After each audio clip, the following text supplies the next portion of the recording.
Assalamualaikum warahmatullahi wabarakatuh. Kami dari kelompok 4 akan mempresentasikan mengenai the supply chain of the future. Sebelumnya, izinkan saya memperkenalkan anggota kelompok kami. Yang pertama ada Muhammad Rifki dengan NRP akhir 022, Ayunda Fatihah 023, Septi Karisma 048, Gilang Hanif 060, Putri Hana 082, Faza Inayatullah 094, dan saya sendiri Marcelia dengan NRP akhir 122, Ketut Bagus 131, Jansen Demos 151, dan Aura Lofi 165. Berikut merupakan table of content yang akan kami presentasikan pada kali ini. Yang pertama adalah latar belakang permasalahan yang meliputi 4 permasalahan seperti kebijakan tarif AS, kondisi geopolitik, risiko krisis iklim, risiko keberlanjutan, dan tanggung jawab sosial. Kemudian yang kedua ada hubungan dengan supply chain, hubungan dari permasalahan tersebut dengan supply chain, kemudian ada solusi dari permasalahan, dan yang terakhir kesimpulan. Yang pertama ada latar belakang permasalahan. Pertama-tama yaitu supply chain of the future ini tuh apa? Jadi itu merujuk pada sistem rantai pasok yang dirancang untuk menjadi lebih efisien, tangguh, dan juga berkelanjutan di tengah dinamika global yang terus berkembang. Nah, kemudian transformasi menuju rantai pasok masa depan ini tuh tidak lepas dari berbagai resiko yang dapat menghambat kinerjanya. Nah, kami rangkum menjadi 4 resiko utama seperti kebijakan tarif, kondisi geopolitik, resiko krisis iklim, dan juga resiko keberlanjutan dan tanggung jawab sosial. Ketidakpastian yang ditimbulkan oleh faktor-faktor ini itu dapat mengganggu alur pasok, meningkatkan biaya operasional, dan juga mempengaruhi daya saing perusahaan secara global. Oleh karena itu, memahami latar belakang permasalahan ini menjadi krusial untuk merumuskan strategi yang efektif dalam mengelola rantai pasok masa depan. Nah, berikut nantinya akan kami jelaskan secara mendalam terkait masing-masing resiko tersebut berdasarkan kondisi terkini dan juga tren industri. Baik, perkenalkan nama saya Faza Inayatullah dengan NRP akhir 094. Jadi latar belakang yang kami angkat yang pertama yaitu tentang isu kebijakan tarif Amerika Serikat.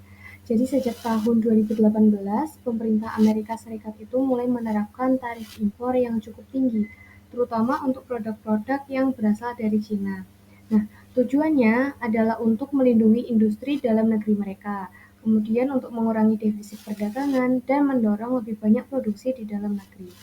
Kebijakan ini tidak hanya berlangsung di masa pemerintahan Presiden Donald Trump, tetapi juga dilanjutkan oleh Presiden Biden. Nah, artinya kebijakan ini bukan hanya strategi politik jangka pendek, tapi sudah menjadi bagian dari arah ekonomi Amerika Serikat saat ini. Nah, dampaknya itu cukup besar, bukan hanya Cina yang terkena imbasnya, tetapi perusahaan-perusahaan multinasional yang sebelumnya sangat bergantung pada ekspor ke pasar Amerika. Dengan adanya tarif tinggi, otomatis biaya impor itu akan naik. Nah, akibatnya banyak perusahaan yang akhirnya memilih untuk mengalihkan produksi mereka ke negara-negara yang tarifnya lebih rendah, seperti di Vietnam, India, atau Meksiko. Kebijakan ini akhirnya menciptakan ketidakpastian dalam perdagangan global. Terus banyak negara dan perusahaan multinasional yang harus menyusun ulang strategi perdagangan dan produksi mereka. Sehingga bagaimana sih dampak dari kebijakan tarif Amerika Serikat ini terhadap arah rantai pasokan global? Dan apa strategi yang bisa diambil oleh perusahaan untuk bertahan dalam dinamika ini? Perkenalkan, saya Yunda Fatihah dengan NRP akhir 023 akan melanjutkan mengenai permasalahan selanjutnya, di mana permasalahan ini berkaitan dengan kebijakan tarif Amerika Serikat pada permasalahan sebelumnya. Seperti yang kita tahu bahwa ketegangan politik antara Amerika Serikat dan juga Cina itu masih berlangsung hingga saat ini, di mana salah satu dampaknya adalah naiknya tarif Amerika Serikat. Hal ini mengakibatkan perusahaan-perusahaan multinasional itu mulai mengalihkan sebagian besar operasi manufakturnya ke negara lain, seperti Meksiko, Brazil, India, hingga ke Vietnam. Pergeseran lokasi manufaktur ini dilakukan guna menghindari dampak kebijakan proteksionisme dan juga adanya tensi politik bilateral akibat konflik politik di dua negara tersebut.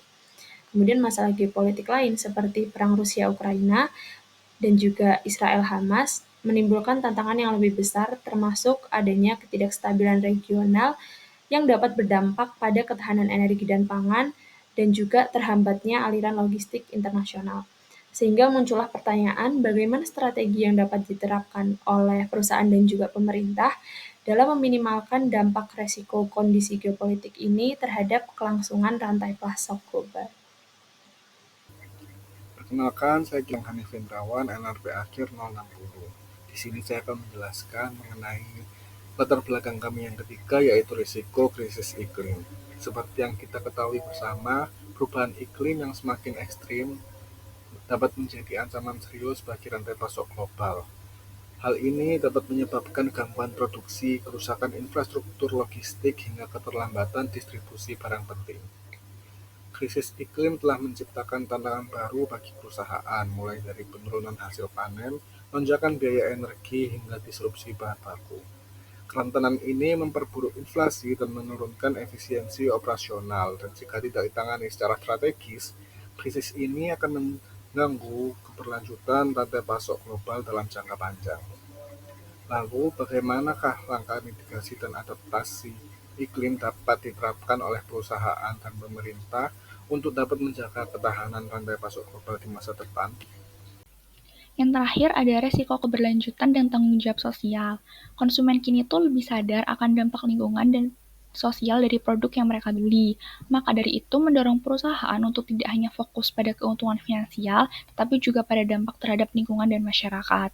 Nah, menurut artikel dari Teknik Industri Unima, keberlanjutan ini tuh mencakup pengurangan emisi gas rumah kaca, penggunaan air dan limbah, serta memastikan praktik etis seperti perdagangan adil dan penghormatan terhadap hak buruh. Nah, tetapi dalam mengimplementasikan keberlanjutan itu bukanlah tugas yang mudah. Perusahaan itu seringkali menghadapi tantangan seperti biaya yang tinggi untuk mengadopsi teknologi ramah lingkungan, kemudian ada kurangnya transparansi dalam rantai pasok global yang kompleks, dan kesulitan dalam memilih pemasok yang memenuhi standar etika dan juga lingkungan. Nah, tantangan ini tuh juga diperparah oleh kurangnya sistem pelacakan yang andal untuk memastikan asal-usul bahan baku atau dampak lingkungan dari proses produksi ini. Oleh karena itu, perusahaan perlu menemukan solusi yang tidak hanya memenuhi tuntutan keberlanjutan, tetapi juga tetap layak secara ekonomi dan juga operasional.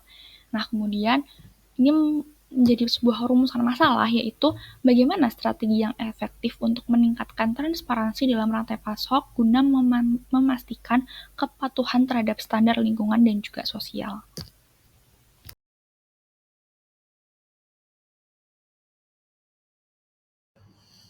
Baik, untuk pembahasan selanjutnya adalah hubungan dengan supply chain. Di sini akan dibahas dari tiap-tiap latar belakangnya, di mana latar belakang pertama adalah kemarin sempat dibahas dengan rekan saya terkait kebijakan tarif AS, di mana hal ini akan menyebabkan kenaikan biaya produksi global dan akan mendorong perusahaan untuk memindahkan atau menyebarkan produksi ke negara lain demi menekan biayanya.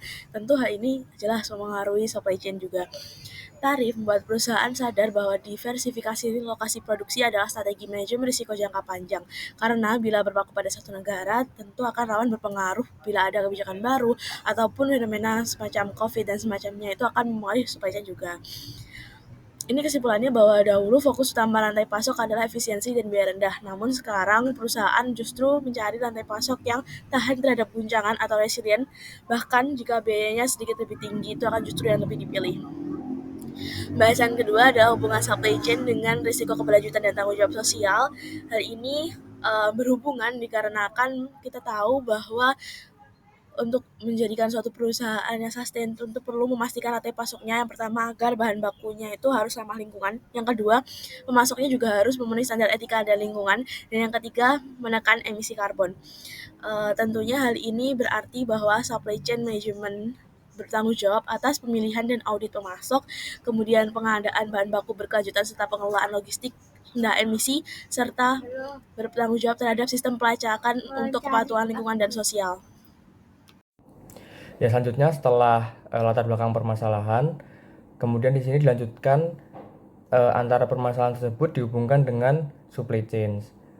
Yang pertama yaitu kondisi geopolitik yang sedang terjadi saat ini, yaitu yang pertama konflik antara China dan US seperti persaingan industri dan perang tarif. Yang kedua yaitu perang antara Rusia dengan Ukraina serta Israel dengan Hamas.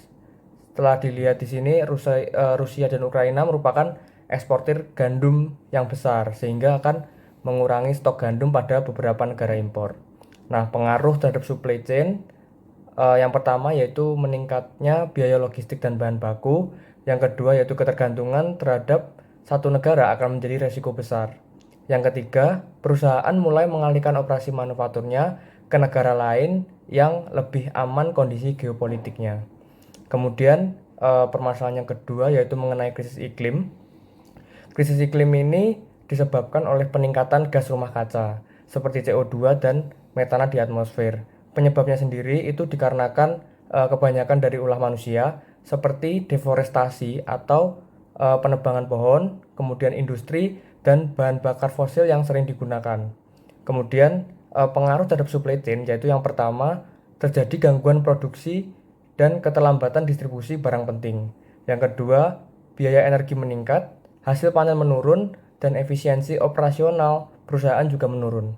Yang ketiga, perusahaan harus mencari cara baru untuk membangun ketahanan dari rantai pemasok.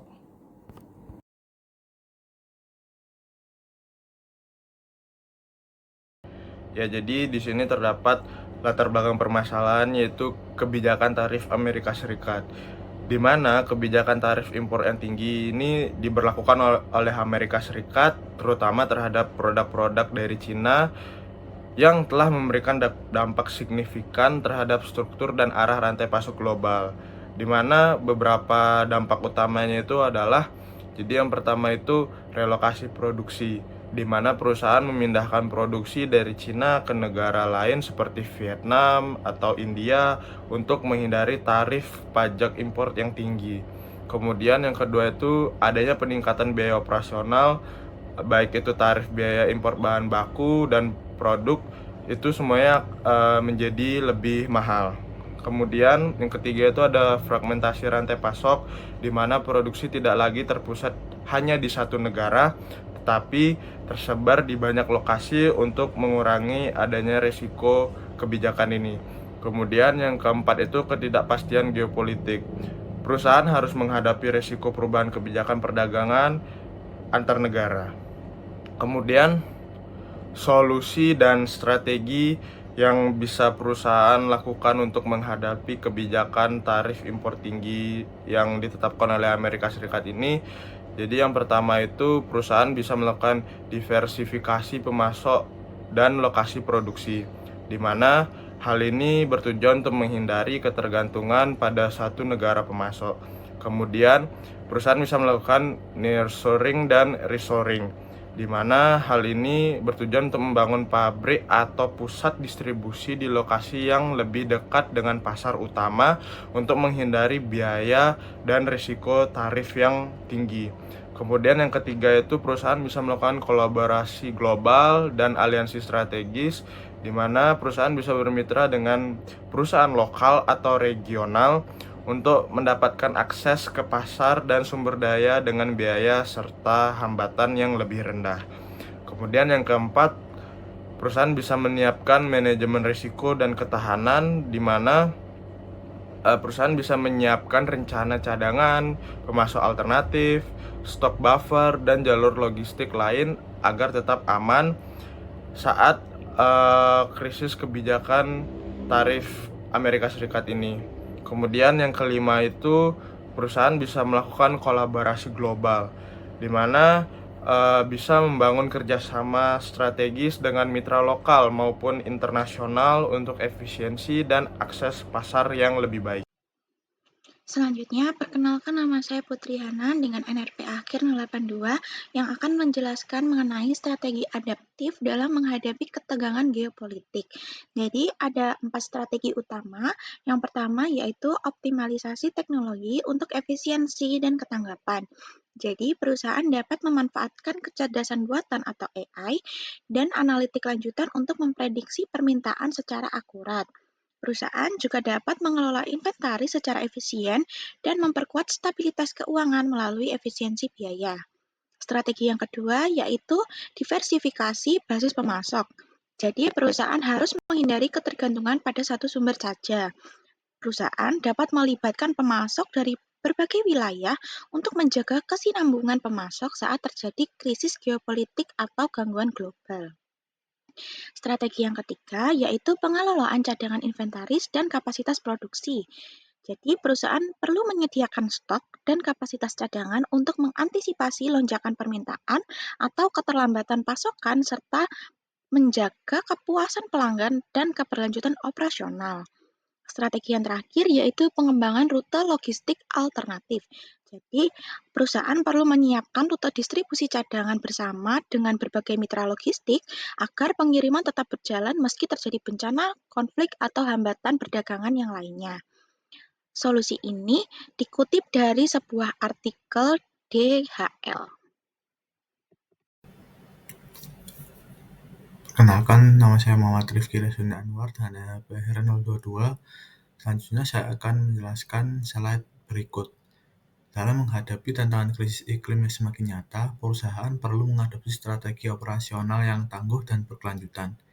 Slide ini membahas 4 solusi utama untuk mengurangi risiko yang ditimbulkan oleh perubahan iklim terhadap rantai pasok. Yang pertama ada diversifikasi sumber bahan baku dilakukan dengan membangun jaringan pemasok yang tersebar secara geografis untuk menghindari ketergantungan pada suatu wilayah yang rentan terdampak. Yang kedua, supply chain resilience planning yang menekankan pada pentingnya penggunaan teknologi seperti real-time monitoring dan predictive analytics guna meningkatkan ketahanan rantai pasok. Yang ketiga, green logistic yang mendorong penggunaan kendaraan listrik atau berbahan bakar rendah karbon serta optimasi rute pengiriman untuk mengurangi emisi dan jejak karbon.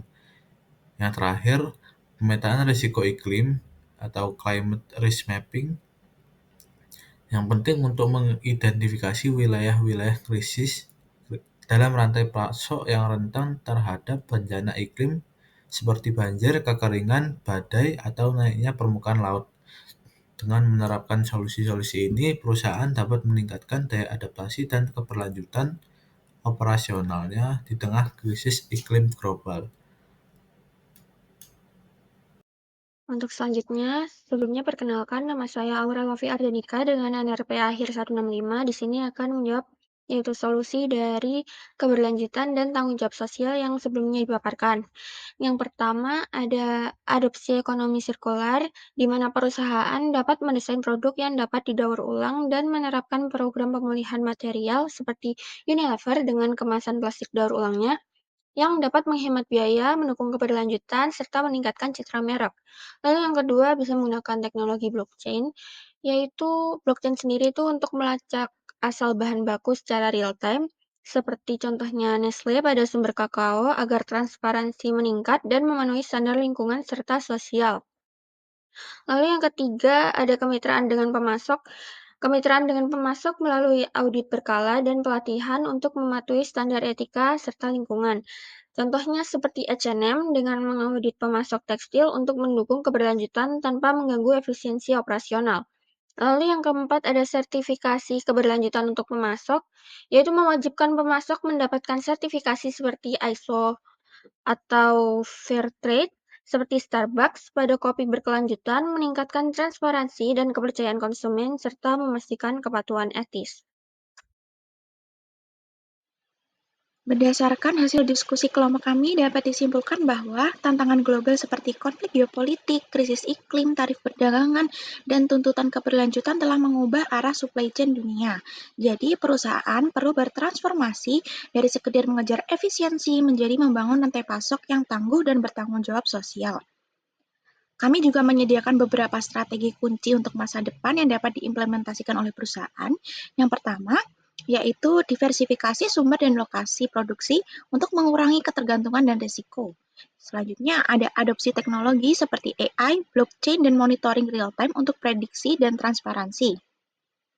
Selanjutnya, ada perencanaan risiko dan logistik alternatif untuk menghadapi disrupsi mendadak. Selanjutnya ada green supply chain dan ekonomi sirkular guna menekan emisi dan limbah. Dan yang terakhir ada kemitraan dan sertifikasi etis pemasok untuk memenuhi standar global. Jadi, dengan inovasi, kolaborasi, dan komitmen pada keberlanjutan, perusahaan dapat membentuk rantai pasok yang siap menghadapi tantangan global di masa depan. Sekian dari kami. Semoga apa yang kami sampaikan dapat bermanfaat. Terima kasih. Wassalamualaikum warahmatullahi wabarakatuh.